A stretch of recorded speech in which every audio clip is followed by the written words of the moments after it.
ഏഴര ശനിയുടെയും കണ്ടകശനിയുടെയും വ്യത്യാസങ്ങളെക്കുറിച്ചും അവയുടെ ഫലവിശേഷങ്ങളെക്കുറിച്ചുമാണ് ഈ വീഡിയോയിലൂടെ വിശദീകരിക്കാൻ ഉദ്ദേശിക്കുന്നത്. ഗ്രഹങ്ങളുടെ ചാരഫലം എന്ന വിഭാഗത്തിൽ ഉൾപ്പെടുന്നതാണ് ഏഴര ശനിയും കണ്ടകശനിയും.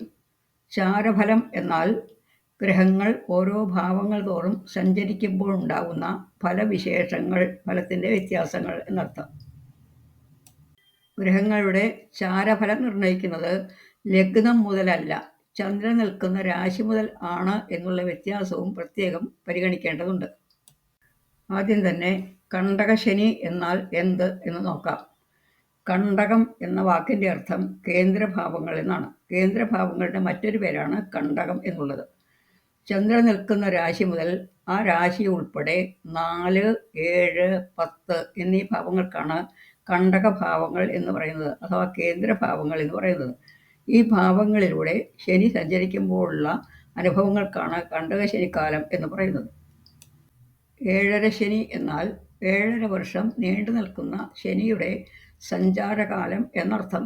ഈ 7.5 വർഷത്തിൽ ചന്ദ്രൻ നിൽക്കുന്ന രാശിയിൽ നിന്ന് 12ാമത്തെ രാശിയും ചന്ദ്രൻ നിൽക്കുന്ന രാശിയിൽ നിന്ന് 2ാമത്തെ രാശിയും ഉൾപ്പെടുന്നു.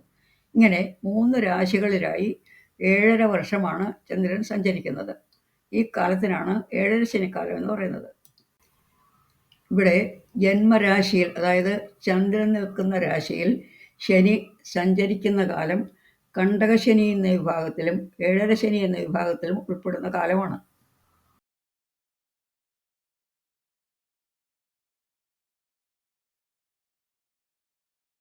ഇതുകൂടാതെ ചന്ദ്രൻ നിൽക്കുന്ന രാശിയിൽ നിന്ന്, അതായത് ജന്മരാശിയിൽ നിന്ന് 8ാമത്തെ രാശിയിൽ ശനി സഞ്ചരിക്കുന്ന കാലവും, അതായത് അഷ്ടമശനിക്കാലവും മനുഷ്യർക്ക് വളരെയധികം ക്ലേശാനുഭവങ്ങൾ ഉണ്ടാകുന്ന സമയമായിരിക്കും. ഈ പറഞ്ഞ കാലങ്ങളിൽ ജന്മശനിക്കാലവും അഷ്ടമശനിക്കാലവുമാണ് കൂടുതൽ ക്ലേശാനുഭവങ്ങൾ ഉണ്ടാകുന്ന സമയങ്ങൾ. ജന്മരാശിയുടെ 8ാം ഭാവത്തിൽ ശനി സഞ്ചരിക്കുമ്പോഴും ഇതുപോലുള്ള അനർത്ഥങ്ങൾ, പ്രത്യേകിച്ച് ബന്ധനം, രോഗം, സ്വജനവിരഹം ഇവയിൽ ഏതെങ്കിലുമൊക്കെ അനർത്ഥങ്ങൾ സംഭവിക്കാവുന്നതാണ്. ജന്മരാശിയിൽ ശനി സഞ്ചരിക്കുമ്പോഴുണ്ടാകുന്ന ദോഷഫലങ്ങളെക്കുറിച്ച് സാമാന്യമായി പ്രശ്നമാർഗത്തിൽ പറഞ്ഞിരിക്കുന്നത് ഇപ്രകാരമാണ്: രോഗാദി ക്ലേശങ്ങൾ, വിഷഭയം, അഗ്നിഭയം, ബന്ധുക്കളിൽ ആർക്കെങ്കിലും മരണം, ദൂരയാത്ര, ധനനഷ്ടം, മാനഹാനി ഇവയിൽ ഏതെങ്കിലുമൊക്കെ അനർത്ഥങ്ങൾ സംഭവിക്കാവുന്നതാണ്. ഈ പറഞ്ഞ ദോഷഫലങ്ങൾ എല്ലാ കൂറുകാർക്കും ഒരുപോലെ അനുഭവപ്പെടണമെന്നില്ല. ജാതകഫലത്തെ കൂടി ആശ്രയിച്ചാണ് ഗ്രഹങ്ങളുടെ സഞ്ചാരഫലത്തെ നിർണ്ണയിക്കേണ്ടത്. ജാതകത്തിൽ ശനി അനുകൂലനായിട്ട് നിൽക്കുന്നുവെങ്കിൽ ദോഷഫലം കുറഞ്ഞിരിക്കും, പ്രതികൂലനാണെങ്കിൽ ദോഷഫലം കൂടിയും ഇരിക്കും.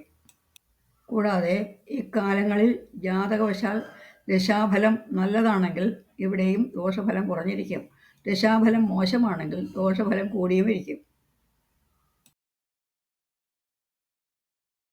ശനിയുടെ ദോഷകാലങ്ങളിൽ ശാസ്താക്ഷേത്രത്തിൽ ദർശനം നടത്തുക, വ്രതങ്ങൾ അനുഷ്ഠിക്കുക, ക്ഷേത്രങ്ങളിൽ വഴിപാടുകൾ നടത്തുക, സാധുക്കൾക്ക് അന്നവസ്ത്രാദികൾ ദാനം ചെയ്യുക, ഗുരുജനങ്ങളെ ശുശ്രൂഷിക്കുക, ആതുരസേവനം നടത്തുക ഇവയെല്ലാം പരിഹാരകർമ്മങ്ങളായിരിക്കും.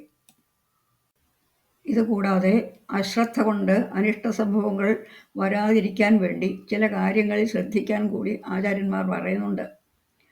അകാലത്തിൽ സഞ്ചരിക്കാതിരിക്കുക, പ്രത്യേകിച്ച് ഒറ്റയ്ക്ക് സഞ്ചരിക്കാതിരിക്കുക. ഒറ്റയ്ക്കായാലും കൂട്ടമായിട്ടായാലും രാത്രികാലങ്ങളിൽ സഞ്ചരിക്കാതിരിക്കുക. പരിചയമില്ലാത്തവരുമായിട്ട് സഹവാസം പുലർത്താതിരിക്കുക. ദൂരദേശങ്ങളിൽ യാത്ര ചെയ്യാതിരിക്കുക. വാഹനങ്ങൾ കയറാതിരിക്കുക, കഴിവതും വാഹനങ്ങളിൽ ഒറ്റയ്ക്ക് യാത്ര ചെയ്യാതിരിക്കുക. സാഹസ പ്രവൃത്തികളിൽ നിന്ന് ഒഴിവാക്കുക. ജീവിതം ശ്രദ്ധിച്ച് നിയന്ത്രിതമായിട്ട് മുന്നോട്ട് കൊണ്ടുപോവുക. ഇവയെല്ലാം ശ്രദ്ധിക്കാവുന്ന കാര്യങ്ങളാണ്. ശനി മാത്രമല്ല, മറ്റ് ഗ്രഹങ്ങളും സഞ്ചാരവശാൽ ദോഷഫലങ്ങൾ നൽകുന്ന സമയങ്ങളുണ്ട്. എങ്കിലും ശനി കൂടുതൽ കാലം ഒരേ രാശിയിൽ സഞ്ചരിക്കുന്നത് കൊണ്ടാണ് ശനിക്ക് വളരെ പ്രാധാന്യം നൽകി വിശദീകരിക്കുന്നത്.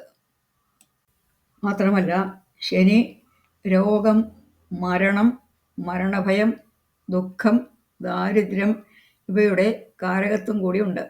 അതുകൊണ്ടാണ് ശനിക്ക് വളരെ പ്രാധാന്യം നൽകി ദോഷഫലത്തെ ചിന്തിക്കുന്നത്. ചിന്തിക്കുന്നത്. ഇനി നിലവിൽ ശനിയുടെ സഞ്ചാരം കൊണ്ട് ഏതൊക്കെ കൂറുകാർക്കാണ് ജന്മശനിയും അഷ്ടമശനിയും വരുന്നത് എന്ന് നോക്കാം. ശനി ഇപ്പോൾ സഞ്ചരിക്കുന്നത് കുംഭൻ രാശിയിലൂടെയാണ്. മാർച്ച് 29 വരെ ശനി കുംഭൻ രാശിയിലൂടെ സഞ്ചരിക്കുന്നു. കുംഭക്കൂറിൽ ജനിച്ചവർക്ക്, അതായത് അവിട്ടത്തിൻ്റെ ഉത്തരാർത്ഥം, ചതയം, പൂരുരുട്ടാതിയുടെ 3 പാദം വരെയുള്ള സമയം, ഈ സമയങ്ങളിൽ ജനിച്ചവർക്ക്, ഈ നക്ഷത്രങ്ങളിൽ ജനിച്ചവർക്ക് ജന്മശനിക്കാലമാണ്. അതുപോലെ കർക്കടകക്കൂറിൽ ജനിച്ചവർക്ക് കർക്കടകത്തിൻ്റെ 8ാം രാശിയായ കുംഭത്തിലൂടെയാണ് ശനി സഞ്ചരിച്ചുകൊണ്ടിരിക്കുന്നത്. കർക്കടകക്കൂറിൽ ജനിച്ചവർക്ക് ഇത് അഷ്ടമശനിക്കാലമാണ്. അതായത് പുണർതം നക്ഷത്രത്തിൻ്റെ 4ാം പാദം, പൂയം നക്ഷത്രം, ആയില്യം നക്ഷത്രം എന്നീ നക്ഷത്രങ്ങൾ ജനിച്ചവർക്ക് ഇത് അഷ്ടമശനിക്കാലമാണെന്നർത്ഥം.